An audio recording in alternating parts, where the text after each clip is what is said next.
Fidèles de la radiodiffusion et télévision du Burkina, bienvenue à l'émission Dialogue avec le gouvernement, une coproduction RTB et service d'information du gouvernement SIG qui nous permet chaque mois de rencontrer un ministre, un membre du gouvernement, le Premier ministre, les ministres de l'enseignement, de l'éducation nationale et de l'alphabétisation, le ministre de l'aménagement du territoire et de la décentralisation sont déjà passés sur ce plateau. Et ce soir, coup de projecteur sur le ministère des enseignements secondaires et supérieurs. Et nous recevons le professeur Moussa Ouattara. Monsieur le ministre, bienvenue. Alors, ce soir, vous aurez face à vous 3 journalistes. Monsieur Galip Somé de Radio Burkina et puis Grégoire Zongo qui nous vient de Dédougou, de la boucle du Moun, de Radio Salaki, une radio communautaire de la ville de Dédougou. Oui, Adjima, en 2 heures d'échange direct au maximum, nous allons, avec le premier responsable de ce département, tenter donc de cerner l'essentiel des préoccupations se rapportant donc à ce département. Et les questions des auditeurs et téléspectateurs seront donc les bienvenues. Et nous espérons bien que, en tout cas, avec le temps, le ministre pourra donc apporter des réponses assez précises à toutes ces préoccupations. Effectivement, cette émission est interactive. Vous pouvez donc nous envoyer vos préoccupations et vos questions. Et Adama Coulibaly se fera donc le plaisir de les noter et de les remonter sur le plateau. Bonsoir, David Tombiano. Bonsoir, chers téléspectateurs de la télévision du Burkina, auditeurs de Radio Burkina. Nous avons effectivement reçu beaucoup de questions, que ce soit par SMS, par téléphone ou encore par Internet. Nous allons vous en proposer une synthèse dans quelques instants. À tout de suite donc. Voilà, monsieur le ministre, pour planter le décor, au gouvernement, vous portez l'une des missions les plus difficiles, les plus redoutables, j'allais dire, gérer l'enseignement secondaire, les élèves, les étudiants, les enseignants et leurs syndicats, avec leurs revendications, leurs plateformes revendicatives. Alors, quand on vous a appelé à cette fonction au gouvernement, qu'est-ce que vous avez ressenti ?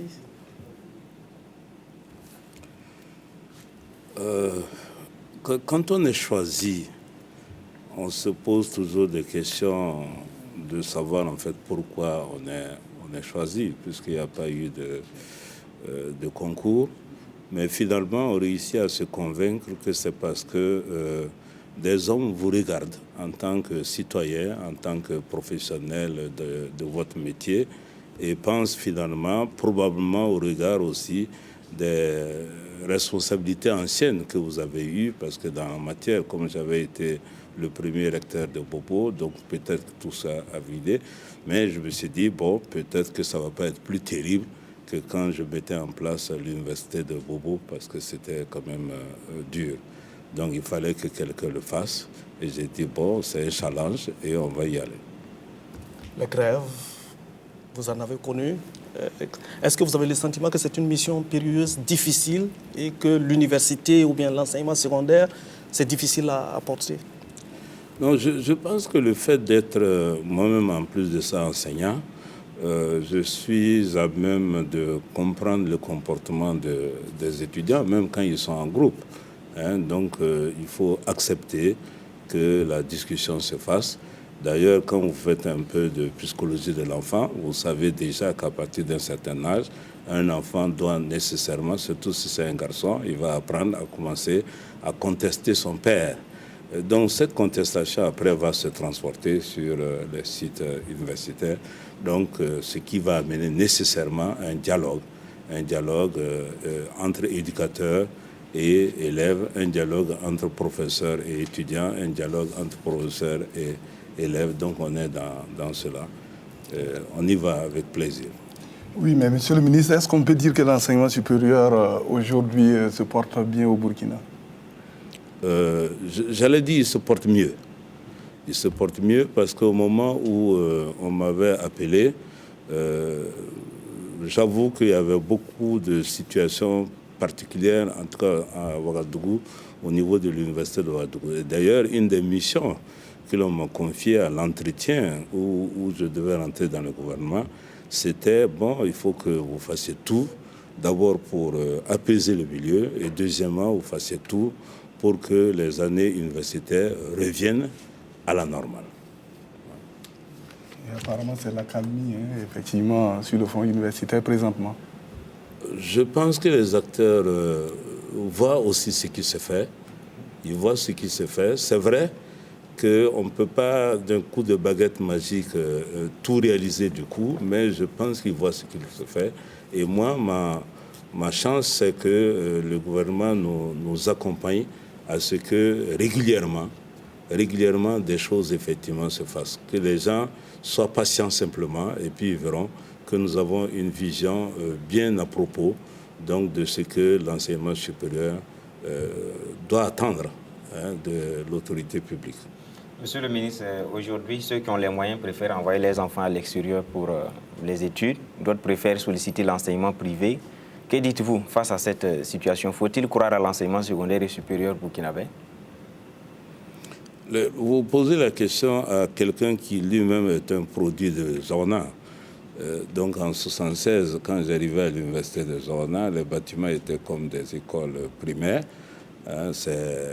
Vous avez peut-être vu ça, on appelait ça ESSEC, on appelait ça ESD, École supérieure de droit, on appelait ça IMP. Ce sont des bâtiments vraiment à terre. Et puis, bon, quand on arrivait en classe, on était tout rouge de poussière. Il n'y avait pas de cité universitaire. J'aime à dire que c'est la présence de l'université qui a développé en premier lieu le quartier Zorna. Donc les gens ont pris l'initiative de faire des célibatoriums pour que nous puissions effectivement être logés. Alors, si après ça, je suis allé en France, mais après ma maîtrise, pour faire un doctorat là-bas, on ne m'a pas donné ce doctorat parce que je venais du Burkina Faso, c'est-à-dire que je l'ai fait avec les Français et j'avoue que mes professeurs étaient vraiment contents. C'est pourquoi je me plais à dire qu'il faut que le Burkinabé ait confiance aux structures donc, que nous mettons en place. Parce que si ces structures-là n'étaient pas de bonne qualité, nous-mêmes n'allons pas nous asseoir comme ça. Si vous demandez au président de l'université de Ouaga, il a fait sa thèse à Ouaga. Et ça n'a pas empêché que quand il se retrouve avec ses collègues, par exemple au Brésil dans une grande réunion, ben, je pense sincèrement qu'il parle avec fierté. Voilà, monsieur le ministre, on va ouvrir la première partie de ce dialogue avec le ministère des enseignements secondaires et supérieurs et avec le ministre que vous êtes. Donc, première partie, état des lieux.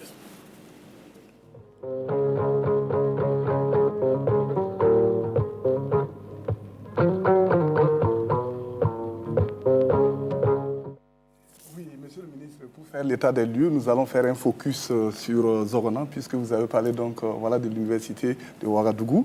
Et en tout cas, ce temple qui a de gros effectifs, et apparemment les infrastructures ne sont pas toujours au rendez-vous. Ils sont à peu près combien les étudiants, pour combien d'amphis et combien d'enseignants à peu près?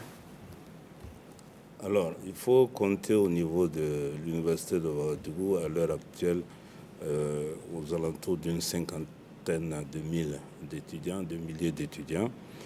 Mais il faut dire que le nombre d'enseignants, je n'ai pas fait le décompte, mais je pense qu'au niveau des enseignants qui sont véritablement de rang avancé, nous devons être aux alentours de 350.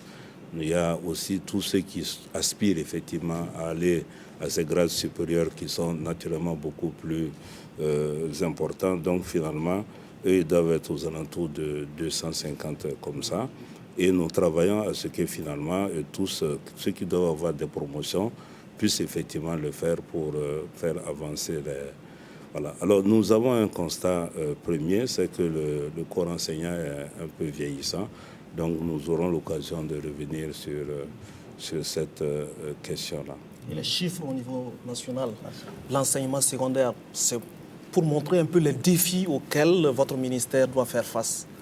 Combien d'élèves, combien d'enseignants, combien d'écoles il faut ouvrir par an pour accueillir, par exemple, les cohortes qui viennent du primaire, du post-primaire?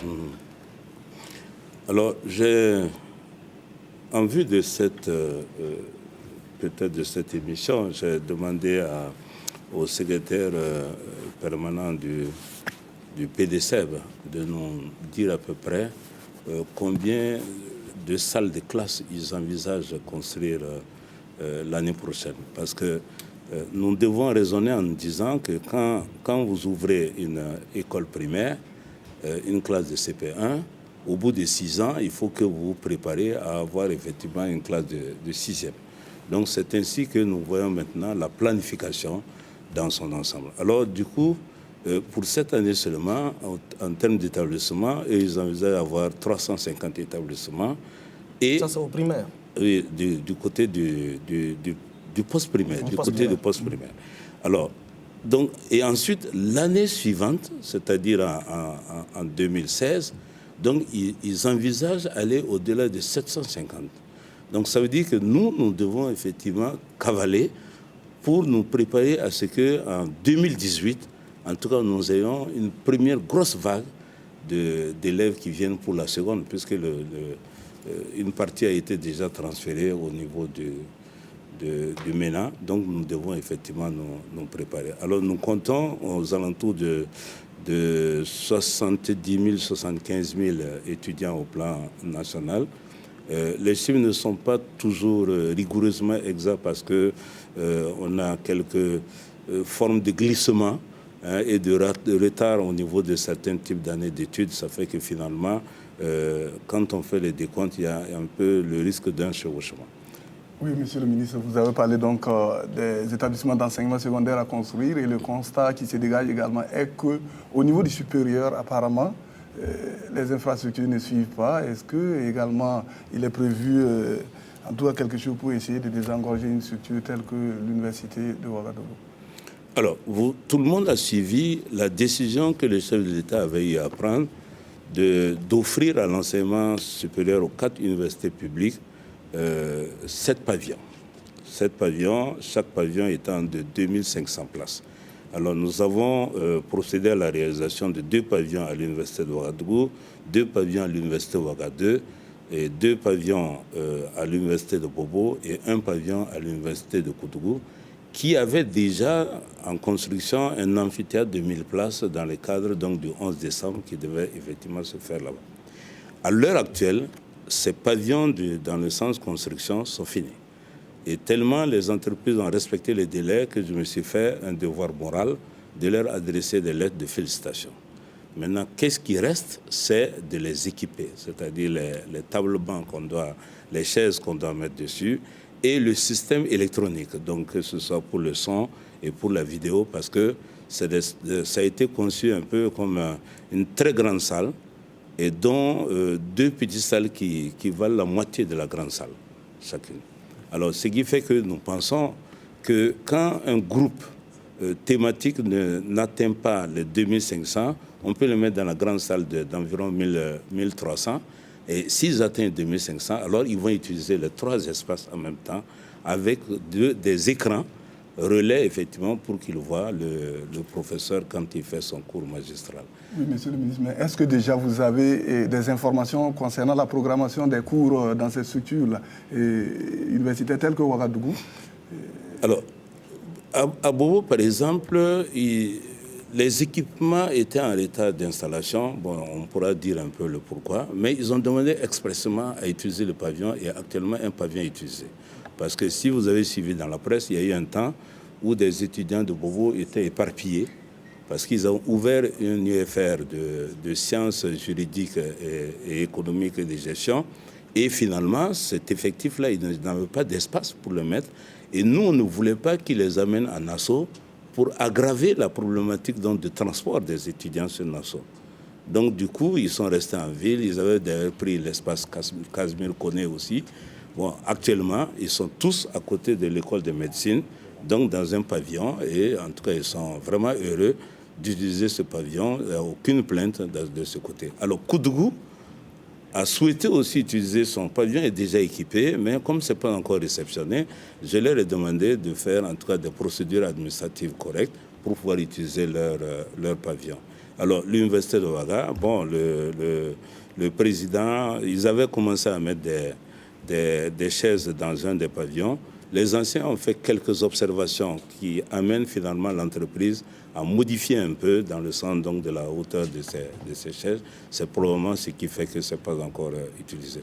Il faut dire que le manque de salles dont on parle sur le campus de Zorona est beaucoup plus aggravé par le fait que l'université Ouaga 2 n'a pas encore rejoint son site.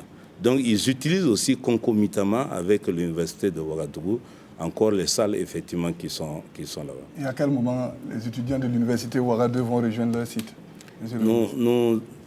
Nous prenons langue, en tout cas qu'à la rentrée 2014-2015, ce site puisse être effectivement viable et occupé. Monsieur le ministre, on aura l'occasion d'approfondir la vision globale et les grands chantiers du ministère dans le chapitre qui va venir. En attendant, nous allons toujours rester sur l'état des lieux et je vous invite à ouvrir une fenêtre pour voir un reportage consacré à ce thème.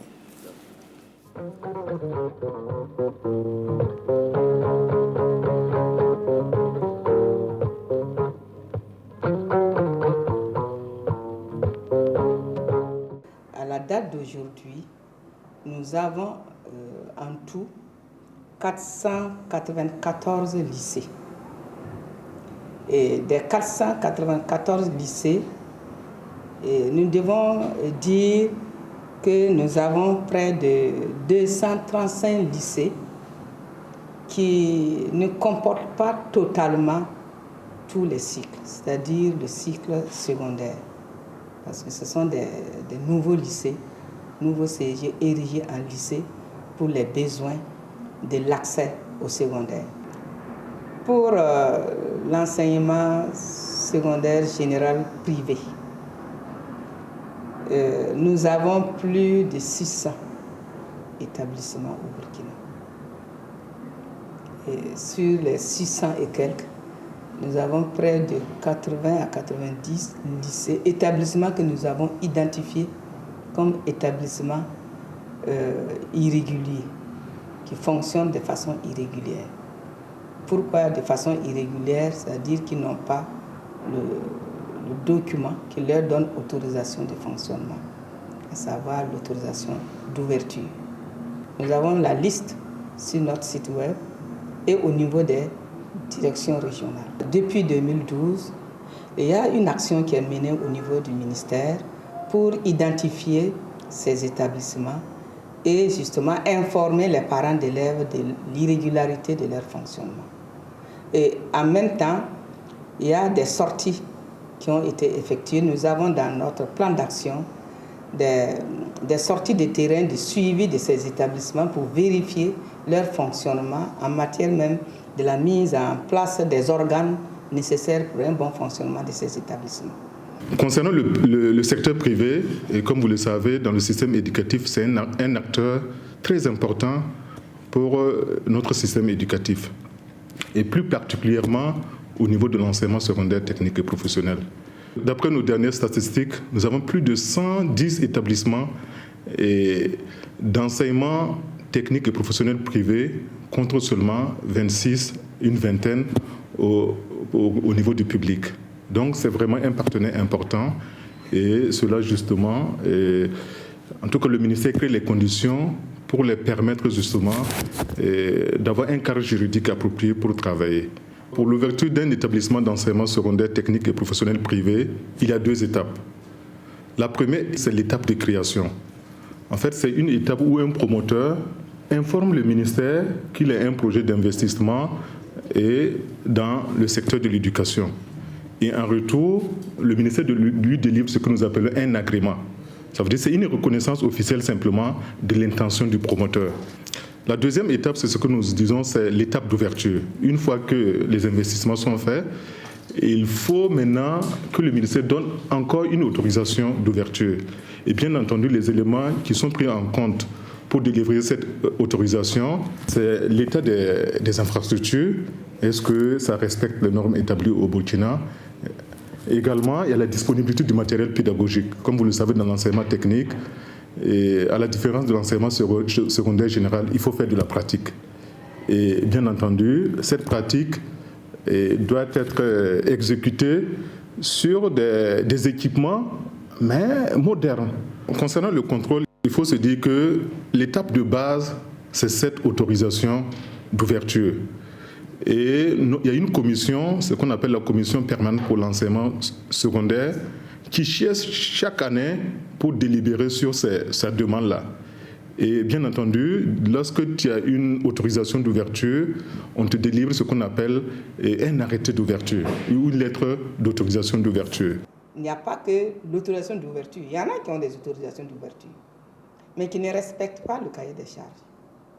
Un directeur d'un établissement privé doit avoir l'autorisation de diriger. Un surveillant doit avoir l'autorisation de surveiller. Un enseignant doit avoir l'autorisation d'enseigner. Et c'est au sein de notre structure que nous délivrons, proposons ces documents à la signature du ministre. Mais nous constatons que beaucoup d'établissements ayant l'autorisation d'ouverture ne respectent pas ces critères. Voilà, Monsieur le ministre, vous venez donc de suivre en tout cas la peinture d'une situation donc par ces acteurs du système éducatif. Quelle est votre réaction après avoir écouté ces différentes interventions? Donc c'est vraiment de rassurer la population que nous avions décidé d'apporter une forme de rigueur sur le respect des cahiers des charges en ce qui concerne l'enseignement secondaire privé. Notre rôle n'était pas dans un premier temps d'aller vers des sanctions. Nous avons demandé à des équipes de la direction régionale d'encourager et sensibiliser les promoteurs à satisfaire les conditions. Mais il se trouve que l'année dernière, par exemple, on n'avait pas encore commencé à dire qu'on va suspendre des gens. On a procédé à la sensibilisation. Il y a quelques-uns seulement qui l'ont fait. Mais il y a d'autres qui continuent à se dire que non, il n'y a rien. D'ailleurs, moi-même, j'entendais que de toute façon, il n'y aura rien, ainsi de suite. Donc, nous avons décidé, d'ailleurs, parce que la presse même et les populations nous avons interpellés dans les écrits, nous avons décidé de dire, bon, si vous ne respectez pas toutes les autres clauses, comme Madame venait de le dire dans le reportage, nous allons fermer. Donc, nous avons publié la liste. Donc, il y a eu beaucoup de tentatives d'influence. Nous sommes restés. Alors, nous sommes retrouvés avec environ 26 qui se retrouvent, en tout cas, dans des situations à fermer. Alors, il y a des élèves. Donc, le problème qui se pose, c'est que nous demandons à ce que la direction régionale voit la possibilité de transférer les élèves donc, dans les publics. Parce que, bon, quand on ferme, on peut pas... C'est des enfants qui sont allés là-bas. Peut-être qu'on aurait dû réagir plus tôt. Bon, il y a notre part de responsabilité, donc nous essayons de... Nous avons eu un seul cas difficile dans le sud-ouest, parce que c'était un établissement d'enseignement secondaire privé. Et quand on veut transférer les élèves dans le public, il n'y avait pas d'établissement de même nature, en fait, je ne sais plus si c'est à Dissine ou à Dano. Alors là, en ce moment, dans chaque chose, il peut y avoir une exception. Il faut toujours regarder, effectivement, quels sont les intérêts majeurs des élèves, mais on essaie donc de qu'est-ce qui a été fait? Ben, nous avons encadré, on a décidé d'encadrer effectivement les promoteurs qui étaient d'ailleurs par ailleurs des enseignants, donc on aurait souhaité encourager l'initiative. Mais ce qu'il y a, c'est que le local où ils sont n'est pas un local adapté.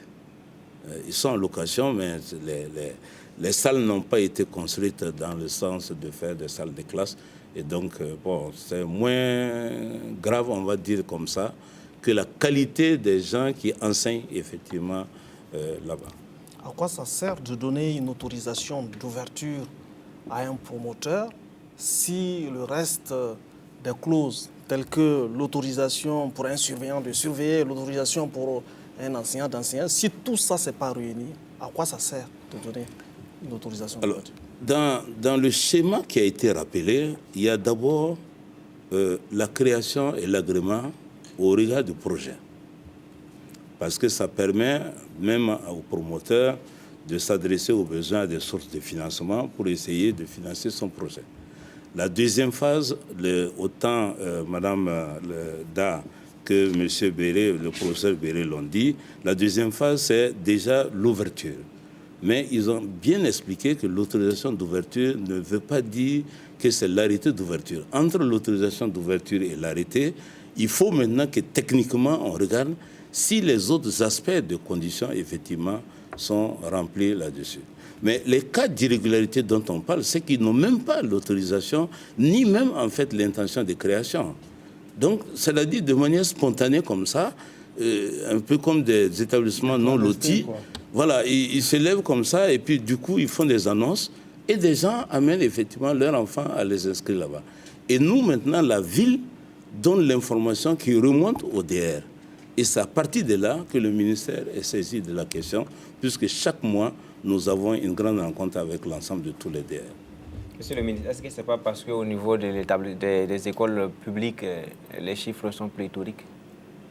Les classes sont débordées, que ces établissements pirates-là, si vous permettez les termes, peuvent aussi avoir des gens? Bon, je ne pense pas que leur existence tient un peu à cela. C'est qu'il y a ceux qui veulent aller vite et il y a ceux qui veulent aller vite et puis un peu trop facilement. En fait, je crois que c'est un peu ça. Alors, la notion de pléthore dont vous parlez, c'est... on disait tantôt qu'on élargit la base de l'école primaire, c'est-à-dire le nombre d'écoles primaires augmente. Il y a eu, n'est-ce pas, la volonté politique qui a voulu que dans chaque village, il y ait en tout cas une école. Finalement, dans chaque hameau de culture, il y a une école. Et toutes ces écoles-là produisent des gens en 6e. Et au bout de 4 ans, ceux de 6e-là, ça produit des gens en seconde. Et au bout de 3 autres années, ça produit des gens au bac. Alors, quand c'est éparpillé sur tout le territoire national, vous ne voyez pas ça en train de venir. Mais c'est le petit nombre comme ça, quand ça se rassemble, ben en ce moment, ça donne, cette année par exemple, nous avons 20 000 nouveaux bacheliers et il faut savoir où on met ça. Mais ils ne tombent pas du ciel, donc ils étaient là, simplement on ne les a pas vus venir. Donc l'exercice pour nous, c'est maintenant de les voir venir et surtout de voir les autres là, que le MENA va produire effectivement qui vont venir. Donc nous sommes déjà dans l'élaboration d'un plan de développement de l'enseignement technique et de professionnel et secondaire général. Monsieur le ministre, pour revenir sur cette question d'établissement pirate, comme on l'a dit, la réglementation, elle est claire, elle est rigoureuse, mais son application pose problème parce que, à vouloir sanctionner ces établissements, on risque de sanctionner les élèves, les parents d'élèves et tout. Et le ministère n'a pas une solution véritablement pour résoudre, puisque souvent vous n'avez pas d'établissement public pour les accueillir. Et cette cohorte même peut créer même des problèmes à l'établissement public qui existe à côté. Alors finalement, quelles sont les solutions viables, rigoureuses que vous avez pour faire face à cette situation-là? C'est de les fermer. Des prédécesseurs avaient pris la décision et donc chaque fois au mois d'octobre, ils publient la liste. Si vous n'êtes pas dans la liste, là, vous êtes fermé. Et avec obligation que vous remboursez tous les parents qui ont amené effectivement à payer quelque chose là-bas. Et je connais des établissements qui l'ont fait à l'époque. Donc je pense qu'il y a eu un moment où des gens ont plus ou moins, dans le sens toujours de l'apaisement social, ont laissé faire un certain nombre de choses, mais il me semble qu'il est temps que la rigueur effectivement s'installe et nous avons commencé effectivement cette année. D'accord. Monsieur le ministre, un parent d'élève qui souhaite inscrire son enfant dans un établissement, sur la base de quels critères il pourrait savoir que c'est un établissement crédible? Comment doit-il s'y prendre pour s'assurer en tout cas de la crédibilité de l'établissement avant de procéder à l'inscription de son enfant?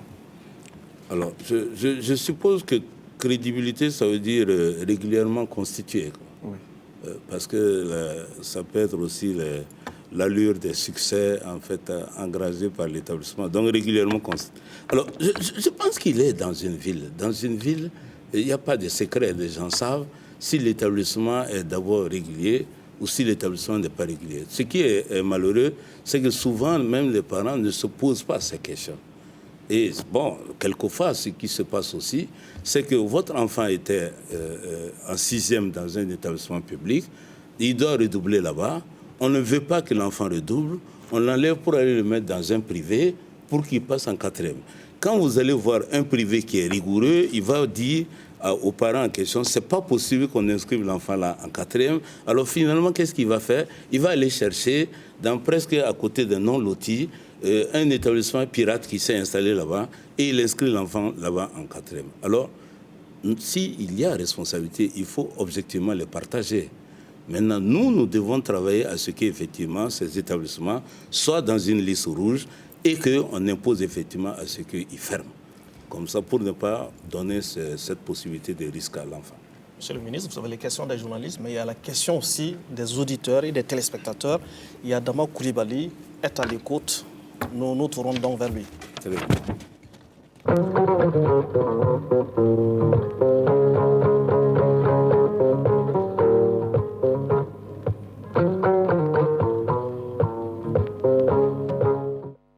Question donc des téléspectateurs. Nous avons Théodore Nikema à Waïguya. Sa préoccupation porte sur le centre universitaire polytechnique justement de Waïguya, en particulier la filière médecine. Il dit qu'ils n'ont pas de professeurs, surtout en 4e année, et il demande que compte faire le ministère pour résoudre cette situation. Donc une question par SMS, un étudiant qui dit que malgré le blanchiment technique et le fait que son année ait débuté le 4 juin 2012, elle n'est toujours pas à son terme. Et en même temps, il demande à monsieur le ministre où sont passés les 75 000 francs CFA promis aux victimes de blanchiment. Ensuite, nous avons un étudiant de l'UPB, l'Université polytechnique de Bobo, qui demande pourquoi n'est pas établi un calendrier fixe de distribution du prêt fournaire, ou bien cette instabilité vient étayer le fait qu'ils vont perdre ces avantages un jour. Donc c'est sa préoccupation. Nous avons ensuite un enseignant vacataire qui dit que, vu le manque de personnel enseignant, quelle solution propose monsieur le ministre pour ceux qui font la vacation depuis plusieurs années? Ensuite, un téléspectateur par SMS demande pourquoi multiplier les universités pour ne donner qu'une formation approximative par manque d'enseignants qualifiés. Il dit qu'à l'UFR SJP de l'Université de Bobo du Lato, plus de la moitié des enseignants sont des magistrats. Ensuite, M.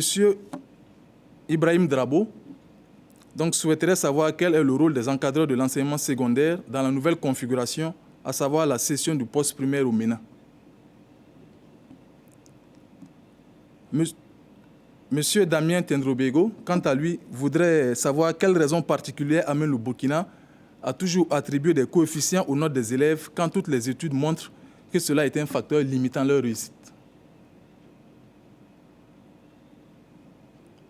Et dernière question, monsieur Traoré à Banfoura voudrait savoir quel est le sort qui est réservé après la fermeture de 2 lycées, à savoir le lycée municipal et le lycée Santa de Niangoloko. Donc, c'est tout pour cette première série de questions. On pourrait commencer par cette dernière question, puisque nous y étions déjà. La fermeture des 2 lycées, à savoir le lycée municipal et le lycée Santa de Niangoloko. Le sort qui est réservé aux élèves. Alors, d'abord, il faut savoir que le ministère n'a pas pour vocation première de fermer un lycée. Si le lycée s'est fermé, c'est qu'il y a une raison qui a conduit à la fermeture du lycée. Il y a une instrumentalisation des enfants qui sont faites effectivement à Niangoloko depuis plus de 3 mois. Et nous avons envoyé 3 missions à partir même de Ouaga pour aller discuter et avec les élèves et avec les enseignants. Et on a l'impression que quelque chose qui ne va toujours pas. Donc du coup, Niangoloko, on sort, on dit, si on ne fait pas de branchement électrique tout de suite, on ne va pas en classe. Il y a des endroits où il n'y a même pas d'électricité, à plus forte raison branchement, et qui sont finalement maintenant arrivés à l'université de Ouagadougou. Donc qu'est-ce que je dois faire? Je ne peux pas brutalement. Alors ensuite, on dit, s'il n'y a pas tel autre aspect, On ne va pas. Alors, donc on a même l'impression que ces élèves-là, avec une passivité des parents, ne veulent même plus effectivement faire l'école. Alors, il y a une violence terrible qui se mène effectivement là-bas. Alors, quand c'est comme ça, nous fermons d'abord, ça permet à chacun de reprendre son esprit. Mais naturellement, notre intention n'est pas de fermer définitivement. C'est pourquoi il y a eu 3 missions qui sont effectivement allées là-bas. On ne peut pas aller s'arrêter derrière chacun de ces élèves-là dans le sens d'espérer effectivement qu'ils aient d'autres types de comportements. Ce que je souhaite, c'est que quand on ferme ainsi, parce qu'il y a eu d'autres cas où nous avons fermé de cette façon, quand on ferme comme ça, les parents et les personnes de ressources donc de la localité, les forces vives de la localité doivent se saisir de la question et chacun doit savoir pourquoi on a fermé et commencer à sensibiliser effectivement son enfant. On ne doit pas démissionner en laissant les enfants aller mettre en danger la vie des enseignants qui sont effectivement dedans. Mais moi, je ne peux pas imposer aux enseignants, autrement, c'est les enseignants qui vont abandonner complètement un lycée. Et donc ça, il faut que ça s'arrête. Et je ne vois pas pourquoi Niangologo va se spécialiser effectivement dans ces cas-là. Alors nous avons été obligés de fermer. Donc les enfants sont à la maison. Ah bien, les enfants sont à la maison et normalement, les papas doivent s'organiser maintenant à voir effectivement qui le maire, qui les autorités, pour que nous allions reparler effectivement donc de ce climat, donc de l'assurance que nous pouvons avoir et on réouvre effectivement l'établissement. Après donc, les 3 missions, qu'est-ce qu'ils doivent s'attendre à quoi? Qui doit s'attendre à quoi? Les élèves. Mais c'est après les 3 missions qu'il y a eu encore les mêmes violences qui se sont déclenchées. Quand ces violences sont déclenchées, finalement, on a dit, bon, on va fermer. Alors, et mon intention et mon espoir, c'est qu'il y ait un signal, à l'intérieur même de Niangologo, qu'il y ait un signal. Et s'il y a ce signal-là, immédiatement, une mission va pour que l'on voit effectivement le cadre général, effectivement. Alors, je vous donne un autre exemple. Vous l'idée de signal-là? Oui, bon, je vous donne un exemple c'était Imasco, je crois. À Imasco, des élèves ont pris, par exemple, le directeur, aller l'enfermer dans une toilette. Il a fallu qu'un enseignant se débrouille pour distraire les élèves et libérer effectivement le directeur. Lequel directeur, en sortant de là-bas, il quitte Imasco. J'ai fermé Imasco. Quand j'ai fermé Imasco, toutes les forces vives se sont effectivement intéressées du dossier. J'ai dit qu'il faut absolument que d'abord, ils parlent aux enfants, parce que les enfants ne peuvent pas se permettre d'aller prendre un directeur, l'enfermer aux toilettes comme ça. Il faut qu'ils parlent à leurs enfants d'abord, parce que c'est d'abord leurs enfants.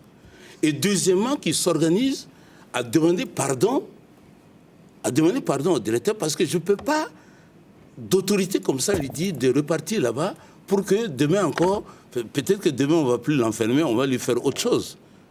Donc finalement, ils ont fait cela.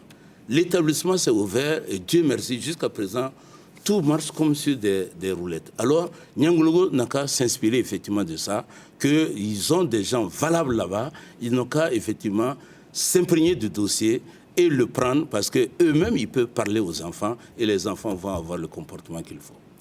Un auditeur a parlé de blanchiment technique.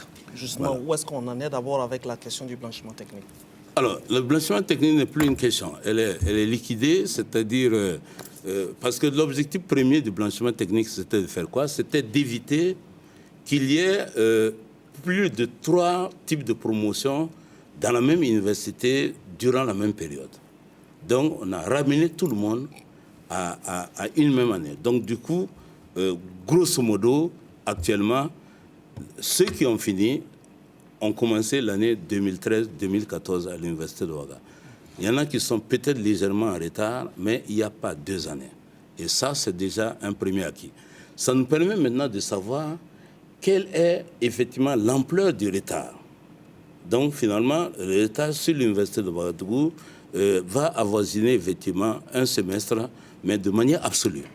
Il y a d'autres établissements où il n'y a absolument aucun problème. Donc, vous allez à l'IBAM, vous allez à Hypermi qui fait un peu de la communication là. Vous allez du côté UIT au plan national. Il n'y a aucun problème là-bas. Du côté SDS, c'est-à-dire médecine, il n'y a pas non plus de problème. Du côté SVT et il y a encore des problèmes, effectivement, qui traînent là-bas, et l'être. Voilà. Alors, donc, le blanchiment, c'est ça. Maintenant, quelqu'un dit qu'il y a 75 000 francs qu'on leur avait promis aux victimes du blanchiment. Bon, franchement, je ne sais pas de quoi il parle. Moi, en tout cas, ma bouche ne s'est pas ouverte pour dire qu'on promettait 75 000 francs. Des mesures d'accompagnement. Voilà. Alors, les mesures d'accompagnement, ce n'était pas dans l'absolu tout le monde. Donc, qu'est-ce qui se passait? Il se trouve qu'un étudiant va faire plus de 2 ans dans une année académique donnée. Or, le FONER se paye comment? Il se paye sur une seule année. La bourse se paye comment? La bourse se paye uniquement sur 11 mois au Burkina Faso. Mais lui, s'il fait déjà 20 mois, il est toujours sur le campus, ça veut dire qu'à un moment donné, on ne lui payait plus la bourse. Ou bien il avait le FONER, on ne lui payait plus le FONER parce qu'on a fini de payer et on attend. On attend qu'il donne ses résultats.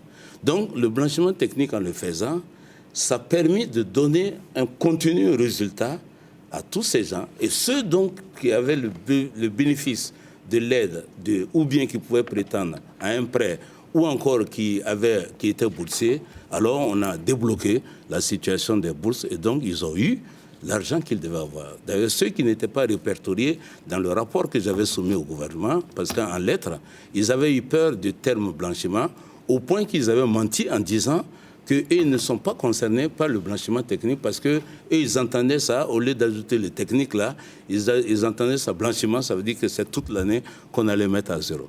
Donc du coup, on avait environ 5000 étudiants comme ça, qui légalement ne pouvaient plus avoir le bénéfice donc de l'accompagnement social. Mais ils ne sont pas responsables de cette situation. Ah non, ils sont co-responsables en même temps que les responsables administratifs. C'est dans une complicité réelle qu'ils ont écrit noir sur blanc qu'ils avaient fini, or ils n'ont pas fini. Vous ne pouvez pas dédonner des gens comme ça. Ce ne sont plus des enfants, ni les anciens, ni les étudiants. Non. Il faut qu'ils assument une part des responsabilités. Mais en regardant ça et en comprenant, nous avons instruit effectivement le FONER de le prendre effectivement en compte avec effectivement aussi l'accompagnement du président de l'université. Donc on a réglé ça. C'est pourquoi d'ailleurs la nation n'a pas entendu parler de grogne dans ces cas-là. On a quand même réglé ça. Oui, monsieur le ministre, nous allons rester sur ce problème de blanchiment technique, puisque vous l'avez abordé, et puisque l'une des intentions, c'était de tendre un peu vers la normalité. Malgré tout cela, on constate qu'il y a toujours des retards. Apparemment, il y a certains qui ont fini les examens, il y a d'autres qui n'ont pas encore fini. Très bien. Est-ce que vraiment on pourra parvenir à cette normalité et à quand? D'accord. Très bien. Effectivement, un auditeur a dit, malgré le blanchiment technique, il est encore dans... Alors, il faut que nous ne soyons pas sourds à ce qui se passe. L'année dernière, donc en juin, l'université Ouagadougou m'approche pour dire qu'ils veulent faire des examens.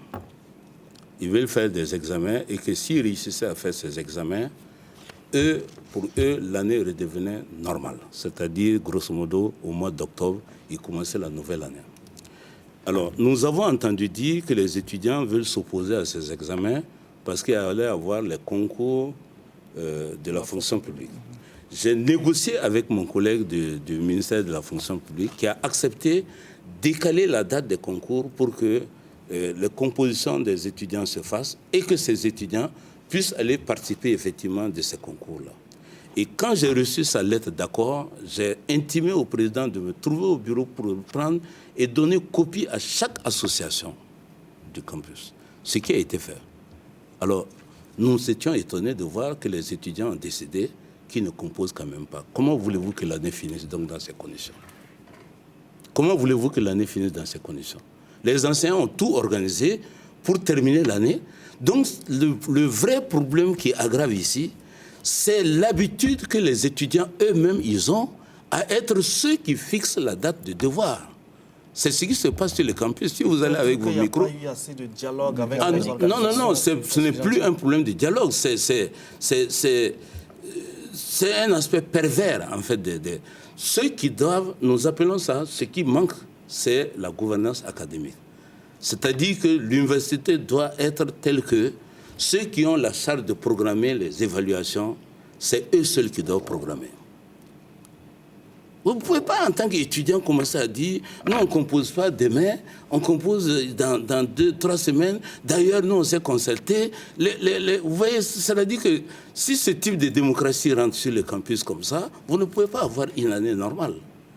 Donc, l'étudiant qui a appelé, j'ai envie de dire, mais moi tous les efforts que tu fais, y compris le corps professoral fait, mais ce n'est pas tellement à moi qu'il faut qu'il demande comment ça se fait que son année ne continue pas à finir.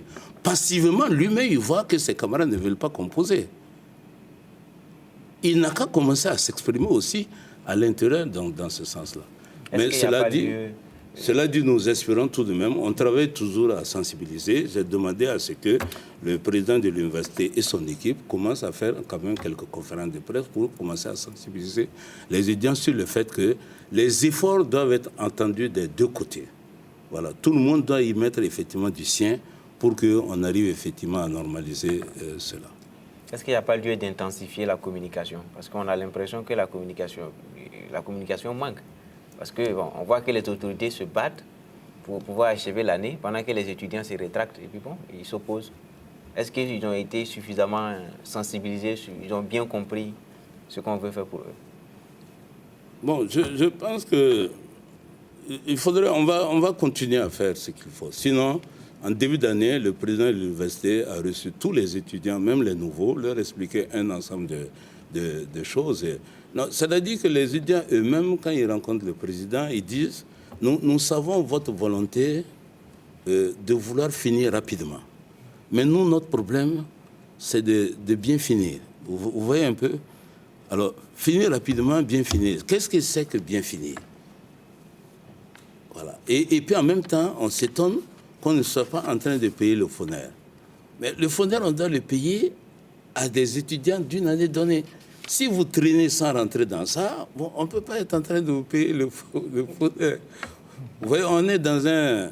Alors, le risque de tout ça, parce que c'est ça le vrai problème, le risque de tout ça, si on y prend garde, c'est la déconsidération que l'environnement international risque de faire sur nos diplômes. Donc, vous voyez, c'est important... Si, ce n'est déjà fait, monsieur le ministre.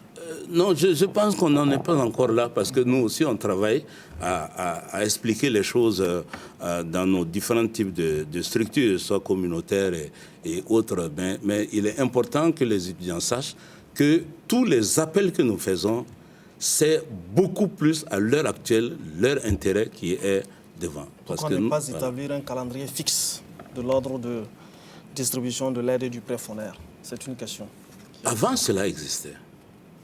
Quand les années étaient des années normales, ça existait. On annonçait en avance les dates de paiement de FONER. Mais aujourd'hui, il se trouve que, par exemple, à Koudougou, ils ont commencé 2013-2014. Bon, donc, eux, le FONER doit avoir commencé à payer, même aujourd'hui, je crois, à Koudougou. Donc, eux, on peut les payer. Mais si, par exemple, à Ouaga, ils n'ont pas encore fini 2012-2013. Mais le FONER ne peut pas aller les payer puisqu'il les a déjà payés pour 2012-2013. Vous voyez un peu? Donc ça ne peut pas être la même date. Si on impose la même date, ça veut dire qu'on pénalise ceux qui ont déjà fini. Il faut leur permettre d'avoir leur FONER. Et ce qu'on souhaite, c'est que les autres aussi, en tout cas ensemble, ils arrivent à être d'accord pour faire leur évaluation, pour terminer leur année et avoir les bénéfices et les mérites en tout cas qu'ils ont. Un enseignant vacataire constate qu'il y a un manque d'enseignants.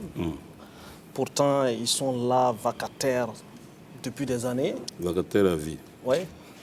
Pourquoi le ministère ne les associerait pas, ne les recruterait pas pour combler les trous? Sur la base de leur expérience. Vous savez, chaque année, en concours direct, le ministère s'est battu l'année dernière. Nous avons recruté 1175 enseignants.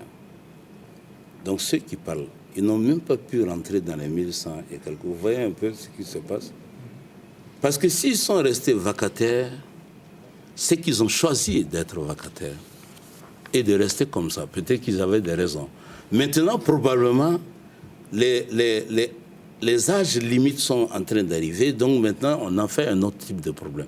Sinon, chaque année, nous recrutons plus d'1 millier, effectivement, d'enseignants. Il n'y a aucune raison, surtout qu'ils ont de l'expérience qui ne puissent pas effectivement réussir à ça. Les effectifs recrutés suffisent réellement pour répondre aux besoins. Pourquoi maintenir ces gens-là dans cette situation de vacation au lieu peut-être... Mais Monsieur Sommet, moi je ne maintiens personne nulle part. Ce qu'il y a, c'est que je me suis battu pour passer de 780 qu'on recrutait à 1150 que je vais recruter. Et vous avez dû voir le compte rendu des conseils des ministres. C'est vrai que ce n'est pas suffisant, mais nous essayons de faire mieux. Donc en même temps, d'ailleurs, il y a un qui a posé la question aussi des encadreurs.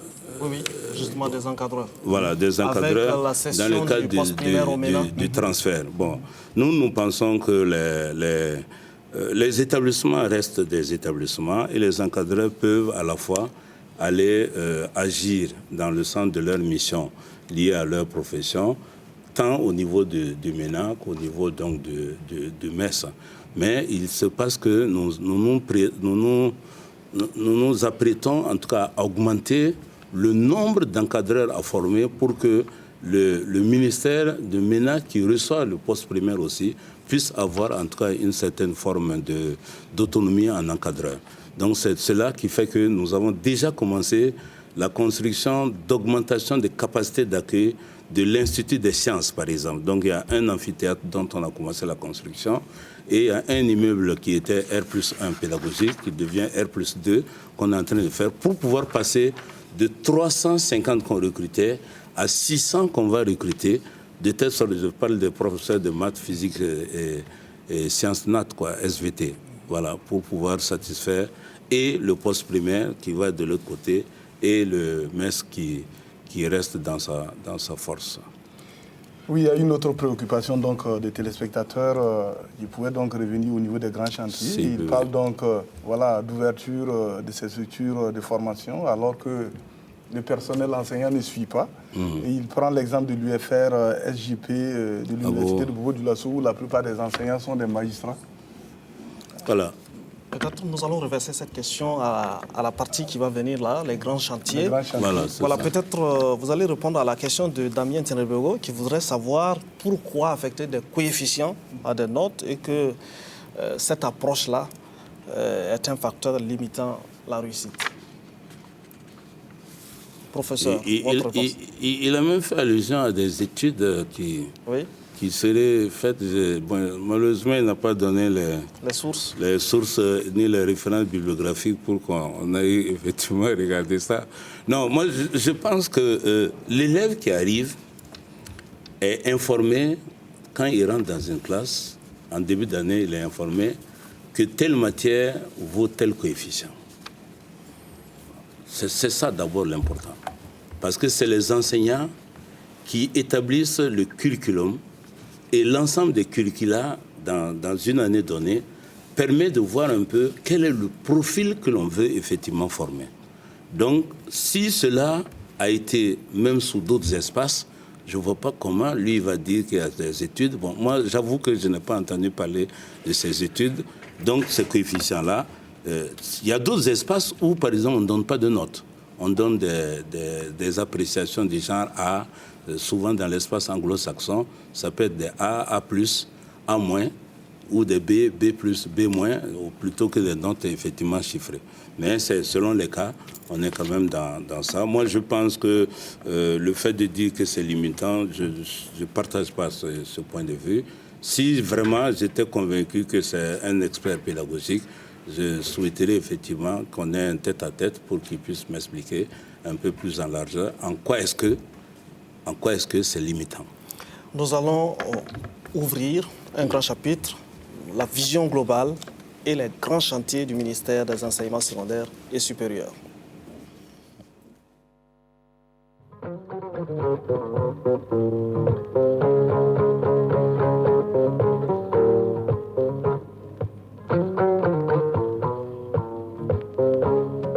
Nous avons en relecture la convention collective.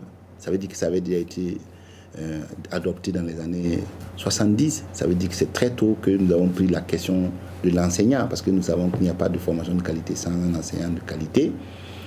Et un certain nombre d'acquis au niveau des impôts pour expliquer qu'en fait le secteur, c'est un secteur hautement social. et qu'il ne faut pas le plomber avec un certain nombre d'impôts sur les vacations, une exonération à la patente. Voilà. Mais à côté, il y a pas mal d'acquis parce que si vous regardez, au préscolaire, la majorité des élèves sont dans le privé. Au primaire, le taux est plus faible. Mais au secondaire, c'est la même réalité. Et au supérieur, nous avons près de 20% des étudiants qui sont dans le privé.